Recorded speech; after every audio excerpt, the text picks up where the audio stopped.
DW Deutsche Welle.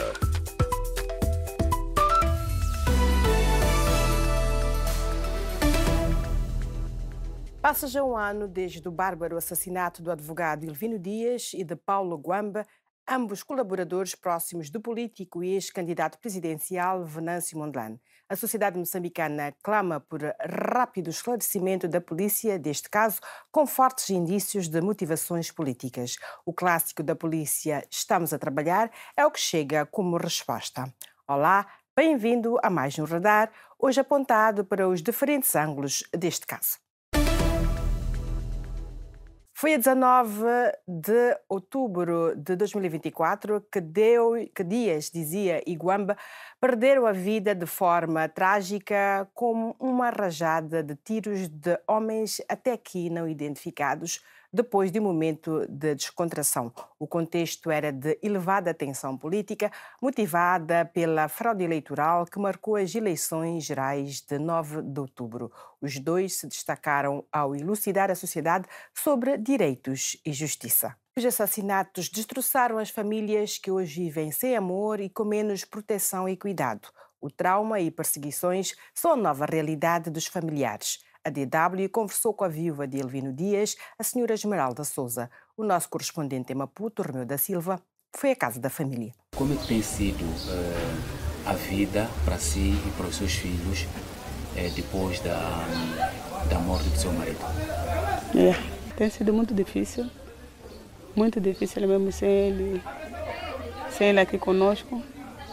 Até por vezes durmo e eu acordo pensando que ele em algum momento vai abrir o portão e entrar, porque ele somente disse que ia à cadeia e nunca mais voltou. Então isso está sendo muito difícil mesmo. E como é que tem encarado a vida de lá a esta parte? Portanto, como é que tem convivido sobretudo com as crianças? Sabe, a gente só vive, cada dia é um dia, a gente só vive, ainda é como se ainda não nos enquadramos ou não sabemos onde é que a gente está, só a gente sabemos que já amanheceu e já anoiteceu.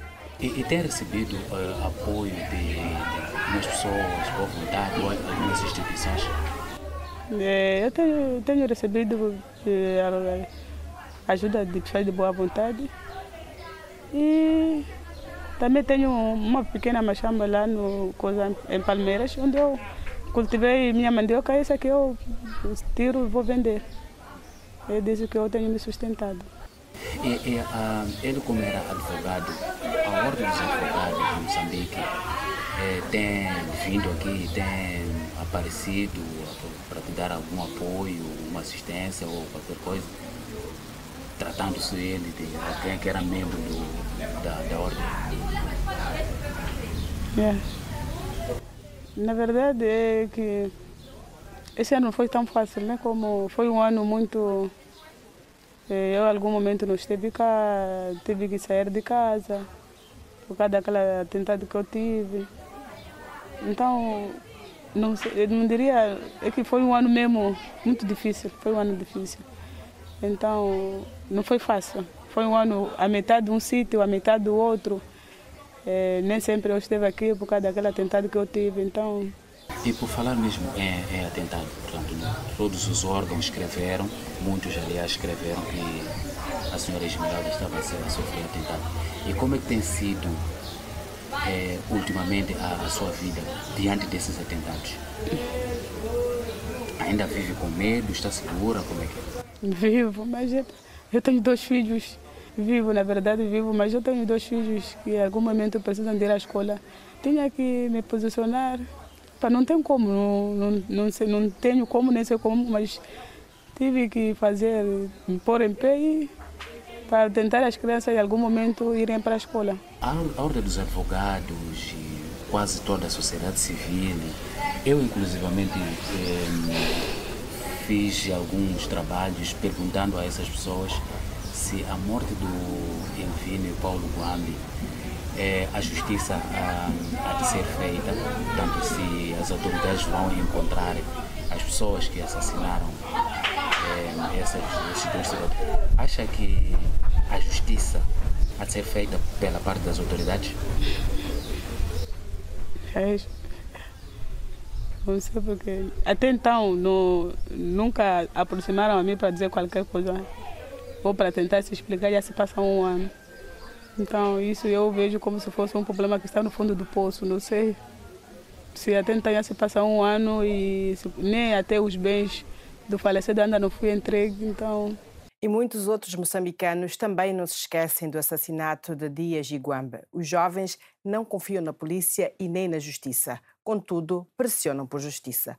O nosso correspondente na capital moçambicana, Romeu da Silva, também saiu às ruas para os ouvir. Até agora não houve nenhuma informação sobre quem realmente fez o acontecimento, mas eu acho que é norma deve haver justiça, porque é norma não devemos deixar um caso passar em branco, né? Até porque as pessoas têm famílias, são pessoas importantes e a família também vai em busca pela justiça.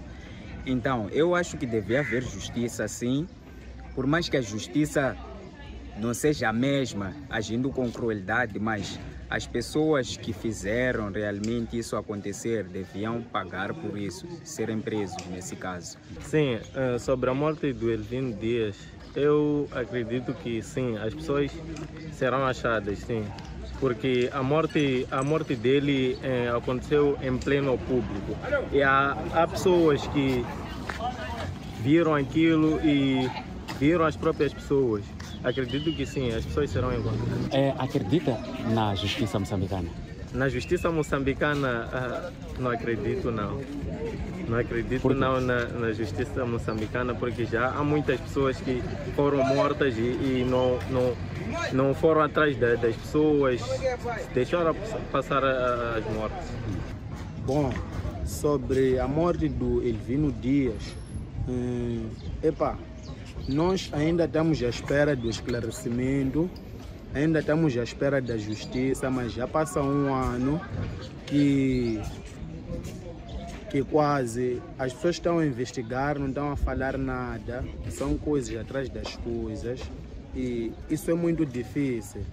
Por quê? Porque perdemos um grande homem, perdemos um homem que lutava por nós, fazia tudo para nos proteger quase e nós estamos à espera de um esclarecimento. E para conversar sobre os desenvolvimentos ou não deste caso, temos como convidado Flávio Manete, advogado e ex-bastonário da Ordem dos Advogados de Moçambique e também ex-diretor da área de investigação criminal na polícia. Olá, Sr. Manete, obrigada por participar do nosso radar. Muito boa tarde a todos os internautas e telespectadores. Começo por agradecer o convite que me foi formulado para tecer algumas considerações em torno deste tema sensível. Acompanhou o relato da viúva de Elvino Dias e as expectativas da juventude moçambicana em relação ao desfecho do caso. Quer comentar o que ouviu? Naturalmente que para quem perdeu um ente querido, nas circunstâncias em que o caso ocorreu, é de se compreender a situação em questão. Estavam habituados a conviver com o seu ente querido, não estavam à espera que um jovem cheio de saúde desaparecesse fisicamente naquele momento, tinha ainda toda a juventude por dar, e, portanto, é de entender a situação em que a viúva e os filhos se encontram. Certo.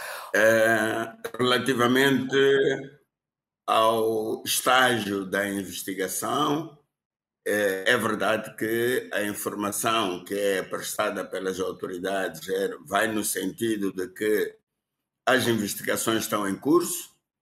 Dizem, inclusivamente, que já não estão no nível em que estavam há um ano, o que sugere ter havido algum desenvolvimento nesse mesmo processo. Estando na fase de segredo de justiça, pouco será dito, mas aqui os familiares, os amigos, os colegas têm toda a razão em querer saber um pouco mais sobre aquilo que terá sido alcançado em resultado das diligências feitas pelas autoridades competentes até o presente momento. Quando se diz que o processo não está no estágio em que estava há um ano, as pessoas pelo menos gostariam de saber quem são os suspeitos. Poderiam não saber muito mais, mas pelo menos saber quem são os suspeitos, mas infelizmente nós ainda não tivemos qualquer informação nesse sentido. Acha que está a falhar a comunicação da polícia nesse sentido? Portanto, de tentar apaziguar os ânimos e, pelo menos, informar publicamente sobre os passos, não sobre o conteúdo, mas sobre os passos do processo em questão? Eu acho que não há qualquer problema que a polícia partilhe determinado tipo de informação com o público, contanto que não seja informação que possa prejudicar diligências ainda por realizar. Mas como nós não temos acesso ao processo, temos também muita dificuldade de dizer em que medida é que esta falta de comunicação é grave, mas que poderia ter sido prestada alguma informação para deixar os familiares e demais membros da sociedade com um mínimo de informação. Eu acho que isso poderia e deveria e poderia ser feito. Relativamente àquilo que é a opinião dos jovens que foram entrevistados há bocado, uns dizendo que não acreditam na justiça e outros dizendo que acreditam, mas que acham que as pessoas não vão ser responsabilizadas. Bem, isto é o acumular de algumas situações relativas a assassinatos que ocorreram, de juízes, advogados e outras pessoas com alguma notoriedade na nossa sociedade, cujos autores, quer morais, quer materiais, nunca foram revelados. Portanto, eu entendo a razão de algum pessimismo por parte dos jovens que se pronunciaram, mas quero acreditar e que as autoridades competentes estarão a fazer o devido trabalho e que nos brindem em tempo útil com informação e ação concreta relativamente a este bárbaro assassinato que ceifou a vida de 2 jovens. E que critérios são considerados para dizer que a polícia não está a trabalhar? As pessoas repetem esta frase, mas não têm o domínio do trabalho que a polícia está a fazer. Repare que os comentários que as pessoas fazem são com base em percepções. As pessoas não têm noção do que é que se faz numa investigação, quais são as dificuldades que as pessoas envolvidas numa investigação encontram, quantas linhas de investigação abrem, não é? Vamos dizer, quantos cenários eles exploram até conseguirem chegar ao cenário que, de facto, esclarece aquilo que aconteceu. Então, dizer que não estão a trabalhar é uma percepção que resulta do facto de haver outras situações anteriores que não tiveram o desfecho desejável e, por isso, cria-se esta percepção junto do público de que a polícia não está a trabalhar. Agora, para saber se a polícia está ou se não está a trabalhar, era preciso ter acesso aos autos, verificar que diligências foram feitas, que diligências poderiam ser feitas, que diligências deverão ser feitas. Só aí é que é possível fazer uma avaliação objetiva do desempenho das equipes que estiverem que tiverem sido indicadas para investigar este crime. Entendidos em assuntos policiais denunciam, por exemplo, o isolamento inadequado do local do crime ou uma não identificação de testemunhas oculares do assassinato. Logo a partida, é uma investigação que muito tem para ser mal sucedida? Em princípio, sim. Não é por acaso que em todo o mundo a primeira coisa que se faz numa situação dessas, para além de socorrer vítimas, se as houver, é isolar o lugar dos factos, impedindo que haja para ali gente em movimento, gente a mexer no cenário, porque tudo isso vai contribuir para dificultar ou impossibilitar os trabalhos de investigação. Era preciso que no local do crime fossem recolhidos os invólucros das munições, para que o laboratório de criminalística pudesse ir fazer os devidos exames, determinar o tipo de arma e, eventualmente, identificar a arma a partir da qual os disparos foram efetuados. Naturalmente que isto pressupõe a existência de uma base de dados de todas as armas e vamos dizer, que todas as armas tenham passado por essa perícia antes de serem usadas para, vamos dizer assim, vou usar uma linguagem simples, para que se possa ter as impressões digitais da arma, não é?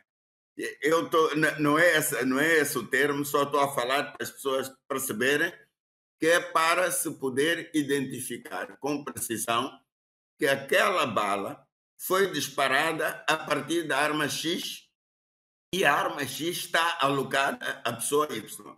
Isso também pressupõe que haja controle de armas em todas as unidades das Forças de Defesa e Segurança e todas as armas nas mãos de civis. Estamos a caminhar rapidamente para o fim do nosso programa. Há uma forte suspeita popular de que a mão do poder político trava avanços neste caso, embora faltem factos que o comprovem. Faz sentido essa desconfiança? Bem, novamente estamos perante percepções. Estamos perante percepções por quê? Porque pelas circunstâncias em que o crime ocorreu, as pessoas facilmente associam o facto criminoso à relação que o Elvino tinha com, vamos dizer, com a oposição. E entendiam as pessoas que poderia, ou melhor, que pode estar por detrás deste crime uma mão política. É percepção que resulta das circunstâncias em que o facto ocorreu. Penso que não terão outro elemento nesta fase senão esse. É comum a polícia moçambicana só trazer resultados rápidos mediante a pressão internacional ou quando as vítimas são familiares da elite política, como aconteceu, por exemplo, recentemente em relação ao familiar do o primeiro presidente de Moçambique, barbaramente assassinado. É uma tendência que não se aplica aos casos envolvendo opositores. É possível restituir confiança a uma polícia assim? Bem, primeiro eu gostaria de dizer que as circunstâncias em que ocorreu este crime, de que resultou a morte de Elvino Dias e Paulo Gwambe, não tem qualquer relação com as circunstâncias em que ocorreu a morte mais recente do Machel. Portanto, fazer um paralelismo de imediato é um pouco perigoso. Era preciso ter mais detalhes do que aconteceu com esse jovem, eu por acaso não tenho, mas se calhar as circunstâncias em que se deu a morte dele sejam de muito mais simples investigação. Muito obrigada, Sr. Flávio Menete, por ter aceito o convite da DW. Até à próxima. Estimado internauta, o nosso radar para de girar por agora. Obrigada por nos ter acompanhado neste espaço, mas pode continuar conosco através das redes sociais, procurando por DW Português para a África ou na nossa página online com o mesmo nome. Até mais. A partir desta segunda-feira, as notícias da DW chegam mais cedo, às 19h30 de Moçambique, 18h30 de Angola e 17h30 de Bissau. Ligamos o microfone para a análise dos temas do dia e trazemos reportagens dos nossos países e do mundo. A noite informativa começa mais cedo com o novo jornal da DW às 19h30 de Moçambique, 18h30 de Angola e 17h30 de Bissau. Junte-se a nós.